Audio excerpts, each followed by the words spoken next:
기독교의 신앙은 계시를 굉장히 중요시 여깁니다.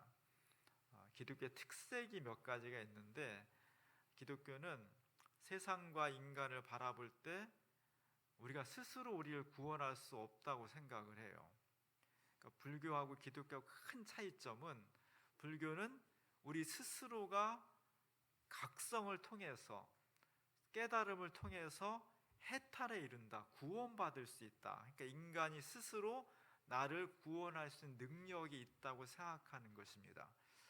거기에 비해서 기독교는 우리 자신을 돌아볼 때 아무리 살펴보아도 우리는 우리 스스로를 구원할 수 있을 정도로 완벽하지도 않고 거룩하지도 않고 선하지도 않다는 거예요. 그래서 우리는 누군가가 우리를 구원해 주셔야 된다. 그것이 기독교가 가지고 있는 가장 큰 특징입니다. 옛날에는 한 200년 전까지만 하더라도 이렇게 인간을 죄인으로 보는 것에 대해서 사람들이 별로 거부감이 없었어요. 근데 19세기 이후로 사람들이 자연을 정복하고 기계를 발명하고 컴퓨터를 만들어내고 우주를 항해하는, 그래서 너무 자신감이 충만한 그런 시대를 살아가면서 사람들이 너무 자신만만하다 보니까 우린 죄인입니다, 우린 연약합니다, 우리는 하나님께 의지해야 됩니다, 우리가 구원받으려면 하나님께 우리를 모습을 고백하며 우리를 구원해 달라고 눈물로 호소해야 됩니다. 이런 이야기를 듣기 싫어해요. 우리가 뭐가 부족해서, 우리가 우주를 정복했는데, 유전자를 우리가 바꿔내는데, 모든 기계를 만들어내고 로봇을 만들어낸 인간이 뭐가 연약해서 맨날 하나님 앞에 그냥 우리 살려달라고 하고, 이런 걸 싫어하는 거예요. 그래서 오늘날 사람들에게 기독교 복음이 전달되기가 굉장히 어려워요. 기독교 복음을 받아들이려면 우리 자신을 정말 현미경으로 바라보듯이 잘 성찰을 해야 돼. 그냥 스쳐 지나가는 것이 아니라 정말 내 영혼을, 내 인생을 정말 잘 성찰해야 돼요. 그렇게 성찰하다 보면 내가 얼마나 죄인인지를, 내가 얼마나 연약한 존재인지를, 내가 얼마나 부족한 사람인지를 절감하게 된다고.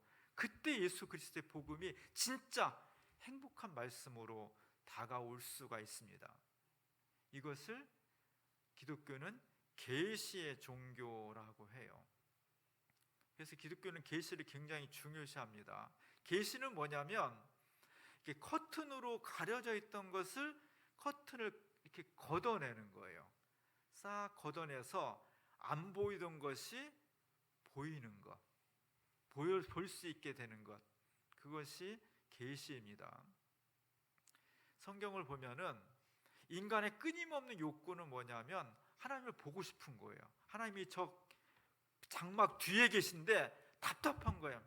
보고 싶고 만지고 싶고 얼굴과 얼굴을 대고 사람이 어떤 분인지 확실하게 보고 싶은 거예요. 근데 하나님은 안 보여주시려고 그래요. 왜냐하면 우리가 맨눈을 가지고 강렬한 태양을 오랫동안 보고 있으면 눈이 멀어버리잖아요. 그런 것처럼 인간은 근본적으로 죄인인데, 죄가 하나도 없는 완벽한 신을 바라보게 됐을 때 죽게 된다는 거예요. 그래서 하나님 우리를 죽지 않게 하기 위해서 자꾸만 막을 치는 거예요. 그래서 성경을 보면 인간은 끊임없이 하나님을 보고 싶어하고, 하나님은 끊임없이 자기를 감추려고 하는 게, 그런 어떤 줄다리기가 있습니다. 구약 성경 중에서 딱 한 명의 인물을 뽑으라면 모세를 뽑는다 그랬죠. 출애굽기 33장에 보면 모세도 우리처럼 하나님을 보고 싶어요. 주의 영광을 내게 보여주십시오. 주의 영광을 보여달라는 것은 하나님 어떤 분인지 제가 보고 싶습니다. 저한테 보여주세요. 그래야 내가 가서 보고 사람들한테 이 하나님께서 여러분을 애굽으로부터 해방을 주시려고 합니다, 이렇게 말할 수 있겠습니다. 이렇게 아주 간절히 호소를 합니다. 거기에서 하나님의 응답은 내가 내 얼굴을 보지 못하리니 나를 보고 살 자가 없음이니라. 내가 내 등을 볼 것이요 얼굴은 보지 못할 거다. 하도 사정을 하니까 그래 보여주긴 보여줄게. 뭘 보여줘요? 등을 보여준다는 거예요. 아니 사람이 사람을 구별하는데 등 보고 구별할 사람이 몇 명이나 있겠어요? 얼굴을 봐야 이 사람이 김아무개고 이 사람이 이 아무개인지를 구별을 하지, 등만 보고서 구별할 수 있다는 사람은요 대단한 사람이에요. 그래서 하나님께서 모세의 간곡한 요청을 한편으로는 들어준 거고 한편으로는 안 들어준 거예요. 들어주려면 하나님의 얼굴을 확실하게 보여줘야지 하나님이 이런 분이라고 설명할 수 있는데, 보여주긴 보여주었는데 등만 살짝 보여줌으로써 보여주었으되 안 보여준 것 같은 그런 것입니다. 우리는 하나님을 파악하고 싶어해요. 완전히 이해하고 싶어해. 그러나 인간은 하나님을 파악하는 순간, 파악은 뭐냐면 손바닥 위에 놓고 안다는 거예요. 내가 하나님을 마음대로 조종하고 싶어하는 그런 심리가 있어요. 그래서 하나님이 당신을 보여주지 않는 겁니다. 그래서 하나님이 계시라는 것은 막 뒤에 있던 하나님을 보여주었는데, 우리가 아까 본 커튼처럼 암막 커튼이 있고 레이스 달린 커튼이 있잖아요. 하나님을 보여주긴 보여줬는데 암막 커튼은 치워졌는데 하얀색 레이스 커튼은 그냥 있는 거예요. 거울로 치면 요즘 거울은 얼굴에 있는 주근깨까지 다 보이잖아요. 옛날 거울은 구리 거울이었습니다. 그래서 얼굴은 보이지만 형체만 보이는 거예요. 그러니까 하나님께서 우리에게 자신을 드러내 보여주셨습니다. 계시해 주셨어요. 근데 완벽하게는 아니고 살짝만 보여주신 것입니다. 모세 때는, 모세 3000년 전에 모세는 모세 한 사람만 하나님의 등만 살짝 볼 수 있었습니다. 예수님 당시에는 예수님의 12제자와 5000명과 수만 명의 사람들이 예수님을 볼 수 있었습니다. 계시를 본 거죠. 지금은 어때요? 지금은 우리가 정말 하나님 뜻에만 맞는다면 성령의 감동 감화하심을 통해서 누구든지 어디에서든지 하나님을 볼 수 있다는 거예요. 하나님을 보는 계시가 한 사람에서 몇만 명에서 온 지구 사람들로 확대되어 온 것이 계시의 역사라고 할 수 있습니다.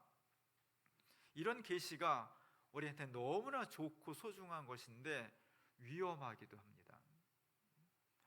계시는 어디서 완성되느냐? 예수 그리스도에 의해서 완성이 되는 거예요. 수많은 자연을 통해서 하나님 느낄 수 있고, 또 모세처럼 하나님의 등을 볼 수도 있고, 여러 가지 사건 사고를 통해서 하나님을 느낄 수도 있는데, 가장 완벽한 것, 가장 완벽하게 하나님이 어떤 분이신지를 우리에게 보여주신 분, 그분이 바로 예수 그리스도입니다. 예수님을 통해서 우리가 하나님을 알 수 있다는 거예요. 그 예수님은 어디에서 우리가 볼 수 있습니까? 성경에 기록이 되어 있습니다.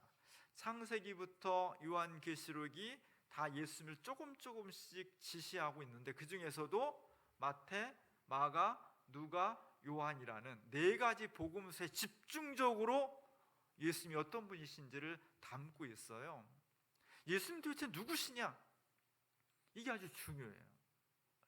저같이 별 볼 일 없는 사람도 제 인생을 처음부터 써나간다고 하면은 시시콜콜한 것까지 적으면 아마 책 한 권으로 모자랄 거예요. 근데 예수님이라는 위대한 인물, 우리를 전부 구원하신, 우리가 다 파악할 수 없는 하나님이라는 정말 거대한 인물을 기록했는데, 요만큼 분량의 복음서, 짧은 복음서 4권으로 기록을 했어요.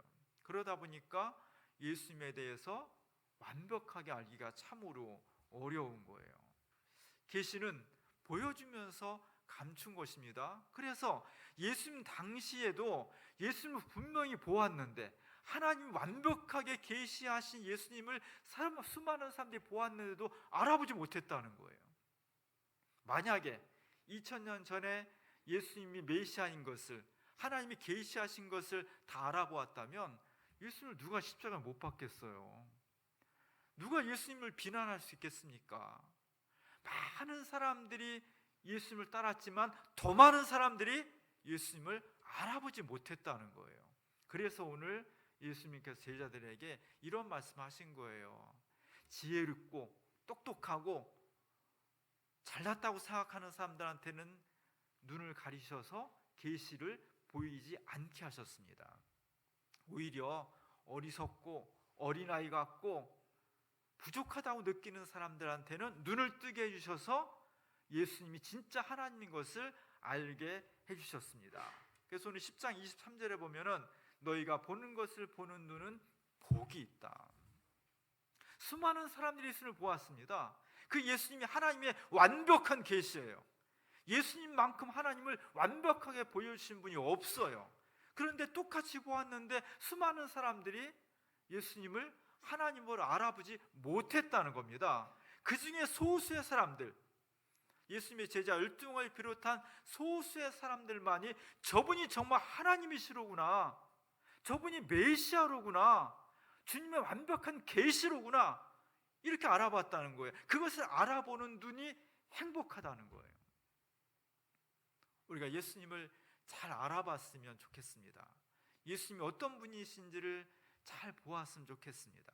오늘 제가 주보에 카라바초의 마태를 부르심이라는 그림을 실었어요. 제가 여러 번 소개를 했는데 마태를 부르는 장면에서 예수님의 얼굴이 나옵니다. 예수님이 이런 모습을 표현하기 위해서, 예수님의 삶을 표현하기 위해서 얼마나 많은 사람들이 지난 2000년 동안 예수님을 그렸겠어요? 예수님이라고 치면요, 구글에 수천 장의 그림이 나옵니다. 그 중에 제가 제일 좋아하는 예수님의 얼굴이 두 가지. 하나는 지금부터 600년 전쯤에 안드레이 르블로프라는 사람이 그린 그리스도 이콘이에요. 저 그림은 많이 손상이 됐지만 굉장히 오랫동안 보고 있으면 뭔가 막 가슴에 점여오는 게 있습니다. 그리고 오늘 제가 주부에 실은 카라바초의 그 마테르 부르심이라는 것 속에 있는 예수님의 얼굴이에요. 카라바초는 1600년도에 이 그림을 그렸습니다. 우리가 르네상스가 지나고 한 50년 동안 사람들이 매너리즘에 빠져요. 그래서 그림을 어떻게 그릴지 몰라요. 그러다가 1600년 정도에 새로운 사조가, 아주 강렬한 사조가 나타났어요. 바로크 미술이라는, 그것의 첫 번째 바로크의 문을 활짝 연 사람이 카라바초라는 이탈리아 화가예요. 그 사람은 빛을 통해서 예수님과 인생과 역사를 표현했습니다. 빛의 양, 빛의 굴절, 빛의 각도, 이런 걸 통해서, 빛과 어둠을 통해서 사람이 어떻게 살아야 되는지, 역사가 어떻게 진행이 되고 있는지, 인간이 무엇인지, 이런 것을 표현했어요. 저 그림은 예수님, 보통 다른 예수님 그림은요, 예수님 얼굴 환하게 나와, 아주 밝게 빛처럼, 빛이니까 예수님은 웃으면서 환하게. 근데 그거에 비하면 저 예수님, 카라바초 그린 예수님은 어둠 속에 있죠. 빛의 양에 따라서, 빛의 굵기에 따라서 인간의 희망과 절망, 기쁨과 슬픔, 이런 것들을 잘 표현을 했습니다. 무엇보다도 예수님이 눈이 어둠 속에 잠겨 있어요. 눈은 세상을 바라보는 통로고 세상의 것을 받아들이는 통로예요. 그 예수님의 눈이, 이 온 세상을 구원할 예수님의 눈이 일정 정도 어둠 속에 갇혀 있습니다. 마치 우리의 삶의 어두운 부분, 눈물, 상처, 슬픔, 절망, 우리가 그렇게 있을 때 예수님도 나도 슬퍼, 나도 상처받고, 나도 아프고, 나도 눈물 흘리고, 나도 절망해, 마치 그렇게 말씀하시는 눈으로 우리를 보는 것 같아서 우리가 그래서 위로를 받는 거예요. 이런 예수님이 우리 앞에 놓여져 있는 것을 보는 사람은 행복하다는 겁니다. 2000년 전에는 오히려 예수님이 우리가 똑같은 모습으로 오셨기 때문에 시간과 공간의 제약을 받았어요. 여기 있으면서 이스라엘에 있을 수는 없는 거예요, 예수님이. 지금은 성령이 이 땅에 오심으로 해서 어느 시대 누구에게나 어느 곳에 있든지 간에 예수님을 볼 수 있게 되었다는 겁니다. 그 눈을 가져야 돼. 믿음이란 뭐냐? 성경을 딸딸딸 외우는 게 믿음은 아니에요. 그것도 필요하지만 우리의 눈앞에 있는, 아무리 똑똑하고 지혜롭다 하더라도 볼 수 없는 그 예수님을 내가 우리의 삶으로, 눈으로 볼 수 있게 되는 것, 그것이 믿음의 눈이에요. 그 믿음의 눈을 가지고 있는 사람은 행복하다는 겁니다. 수많은 사람들이 하나님의 완벽한 계시인 메시아 예수를 보면서도 알아볼 수 없었는데, 소수의 사람들은 그 예수님의 삶 속에서 하나님을 보았다는 거예요. 우리 모두가 다 예수님을 통해서 하나님을 발견하는 지혜와 믿음이 있기를 바랍니다. 하나 중요한 것은 우리가 똑같이 예수님을 보는데도 불구하고 예수님을 다르게 해석하고 예수님을 왜곡하는 사람들이 있다는 거예요. 요즘 한국 기존 교회는 정말 위기에 처해 있고요. 그 위기에 처한 위기 중에 하나가 이단 사이비가 한국 교회에서 많이 늘어나고 있다는 거예요. 사이비는 뭐냐면 사실은 아닌데 그런 것처럼 보이는 거예요. 차라리 아니면 괜찮은데, 차라리 기독교가 아니라고 하면 괜찮은데 기독교인 것처럼 포장을 하는 거예요. 사실은 까보면 아닌데, 거짓말인데, 전혀 예수님하고 상관이 없는데 마치 예수님과 관계 있는 것처럼 간판도 이름도 교회라고 하고요. 그리고 성경도 똑같이 쓰고 있고요. 자기네가 진리라고, 자기네가 진리를 간직하고 있다고 선전을 하는 거예요. 그러면서 성경의 내용을 많이 잘못되게 해석을 해서 가르치고 있다는 게 정말 위험한 겁니다.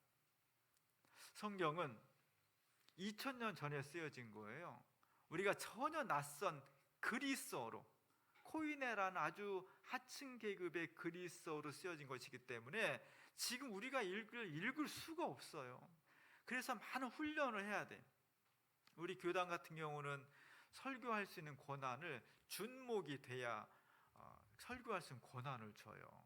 예장 합동 같은 데는 강도사라고 해요. 하나님 말씀을 사람들에게 가르치고 성경을 해석하려면 적어도 6년 정도 열심히 공부를 해야 된다. 그리고 수련 과정도 거쳐야 되고, 그런 사람들에게만 성경을 해석할 수 있는 자격을 준다는 겁니다. 그만큼 성경 해석이 어려워요. 성경을 마스크 해석하면 안 돼요. 그렇게 중요한 성경을 이단 사이비는 마구마구 자기들 마음대로 해석을 해버리는 거예요. 그들이 진짜로 얘기하고 싶은 것은 성경을 통해서 하나님 우리에게 무슨 말씀을 하시는가에 관심 있는 것이 아니라 성경의 수많은 구절들을 끄집어내서 자기네 교주를 메시아라고 궤변을 돌아놓기 위해서 성경을 이용하는 겁니다. 굉장히 위험한 거예요. 성경은 창세기부터 계시록까지 엄청나게 양이 많잖아요. 분량이 많고 수많은 시대를 거쳐서 수많은 사람들이 기록을 했기 때문에 거기서 여기서 하나 저기서 한 구절 막 끄집어내면요, 기독교하고 정반대되는 것도 얼마든지 만들어낼 수 있어요. 성경을 여기저기 구절을 빼면요, 사람을 죽여야 되는 논리를 만들어낼 수 있습니다. 환경을 마음대로 파괴하고 짓밟으라는, 전쟁을 불러일으키고 전쟁을 하는 것이 하나님의 뜻이라는 이야기도 얼마든지 끄집어낼 수가 있어요. 그렇기 때문에 하나님 말씀은, 하나님 말씀을 통해서 계시하신 하나님의 음성은 잘 해석을 해야 돼요. 한국 교회에 이단 사이비가 너무 흥행을 하다 보니까 우리 교단은 참 다른 교단은 이단이라고 잘 안 하거든요. 근데 몇 년 전에 참다 못해서 10월 네 번째 주일을 이단 경계 주일로 정했어요. 이단 사이비를 경계하자, 그런 주일로 정했어요. 그러지 않고는 이단 사이비가 너무너무 지금 교계를, 사회를 어지럽히고 있기 때문입니다. 우리가 정신 바짝 차리고 이단 사이비를 경계하고 교회를 지켜내야 됩니다. 우리 교단에 속한 기장교회와 한국의 정통 많은 교회들은 교회 일치 운동을 벌이고 있어요. 교회 일치 운동을 에큐메니칼 운동이라고 합니다. 에큐메니칼 운동은 교회는 하나다, 이런 운동이에요. 왜냐하면 500년 전에 있었던 종교 개혁은 그 전에 1000년 동안 로마 캐톨릭 교회가 너무 하나의 교회만을 계속 강조하다 보니까 이것이 군대식 교회가 된 거예요. 강압적인 교회, 요만큼의 자유도 허락하지 않는, 조금만 삐끗 잘못 얘기하면은 다 처단해버려, 마녀 사냥해버리고 이단으로 다 죽여버렸어요. 그러다 보니까 통일적이긴 한데 자율성이 없었던 겁니다. 이것을 1000년 동안 살아내다 보니까 유럽 교회 사람들, 기독교인들이 너무 지긋지긋하다, 개인의 자유는 어디 있는 거냐, 개체의 자유는. 이런 마음들이 생긴 거예요. 그래서 종교개혁은 로마 캐톨릭과 반대되는 신앙 성격을 갖다 보니까 개체를 존중해요. 개교의 개인의 사상, 개인의 신앙 고백, 개인의 체험, 이런 것들을 최대한 존중하려고 해요. 너무 좋은 거죠. 근데 문제는 그러다 보니까 무질서해져 버리는 거예요. 이것도 옳고 저것도 옳고 막 그러다 보니까 장로교도 생기고 침례교도 생기고 루터교도 생기고 수많은 교파가 생기게 된 거예요. 이것이 개신교가 가지고 있는 태생적인 약점이에요. 이 약점을 극복하기 위해서 1948년도부터 세계교회협의회라는 게 만들어져 가지고 개신교 전 세계에 있는 기독교인들이 하나가 되자, 교회가 하나가 되자, 교회는 하나다, 이런 운동을 펼친 겁니다. 그럼에도 불구하고 세계교회가 이단 사이비는 하나가 될 수 없다고 선언을 하는 거예요. 왜냐하면 교회가 하나다라고 할 때의 이 교회는 어떤 교회냐면은, 교회가 크기가 달라도 되고 모이는 사람들이 달라도 되고 지역이 달라도 되고 모든 것이 다양하게 다 존중되지만 딱 하나는 똑같아야 돼. 뭐냐면 우리는 예수를 그리스도라고 믿습니다. 우리는 예수 그리스도를 하나님께서 우리에게 보여주신 완전한 계시라고 믿습니다. 이 한 가지 신앙 고백만 한다면 나머지 좀 모양이 틀리고 교리가 약간 달라도 우리는 다 하나의 교회입니다. 에큐메니컬 교회입니다. 이런 게 고백이에요. 그래서 저 사진에 나와 있는 것처럼 기독교는 로마 캐톨릭도 있고 정교회도 있고 성공회도 있고 루터교도 있고 장로교, 침례교, 순복음, 감리교, 뭐 수많은 교파가 있는데 다 양식이 다르고 교리가 좀 다르고 전례가 좀 다르고 예배 드리는 모습이 약간 달라요. 그러나 우리는 모두가 다 하나입니다. 이 고백을 하는 겁니다. 근데 이단 사입은 왜 안 되냐? 통일교나 신천지나 하나님의 교회나 정명석이나 돌나라나 이런 이단은 왜 안 되냐? 이 사람들은 성경을 이용해서, 예수를 이용해서 자기네 교주가 메시아라고 주장하기 위해서 성경을, 계시를 이용하기 때문이에요. 이게 대단히 중요한 문제가 되고 있어요. 정신을 바짝 차리지 않으면 우리가 이단 사이비에 현혹될 수 있기 때문입니다. 한국교회가 많이 무너지고 있습니다. 극단적으로 말하면 교회는 무너지고 있고요, 성장하는 건 이단 사이비예요. 정신 바짝 차리지 않으면요, 진리가 무너지고 사이비가 흥행하는 그런 사회가 좀 되고 있어요. 우리 기독교인들이 정신을 바짝 차려야 돼요. 제가 이단 사이비 교인들을 보면서 우리가 배워야 될 점도 있더라고요. 뭘 배워야 되느냐? 너무 열심히 모여요. 여기 모인 분 열심히 모이는 사람들이지만 이단 사이비 진짜 열심히 모여요. 열정적으로 모이고요. 그리고 근래부터는 전도도 되게 열심히 해요. 옛날에 이단 사이비들은 숨어서 신앙생활하고 자기가 이단 사이비라는 것을 잘 밝히지 않았거든요. 요즘은요 떳떳이 밝히고요, 청와대도 들어가고요, 정계도 진출하고요, 언론계도 진출하고요. 길거리에서 전도하는 사람은 기존 교인들은 이제 전도 안 해요. 여러분 전도 잘 안 하죠? 이 동네에서 전도하는 사람 다 이단 사이비들이에요. 우리가 충격을 받아야 돼. 우리가 회개해야 돼. 또 하나, 이단 사이비 교인들이 대부분요 되게 단정해요. 여러분 다 단정하지만 진짜 단정해요. 그래서 사람들한테 이미지를 줄 때 도덕적으로 선하고 반듯하다는 이미지를 주려고 노력을 하고 있어요. 이거 우리가 배워야 돼, 이런 점들을. 그럼에도 불구하고 그 사람들의 전하고자 하는 첫째 목적은 예수 그리스도가 아니라 하나님께서 우리에게 보여주신 하나님의 완전하신 계신 예수 그리스도를 증거하기 위한 모임이 교회인데, 이름만 교회라고 붙였지, 성경을 이용하기만 하지 진짜 예수 그리스도를 전하려고 하는 것이 아니라 그것을 활용해서 자기네 교주를 증거하려고 하니까 교회가 아닌 거예요.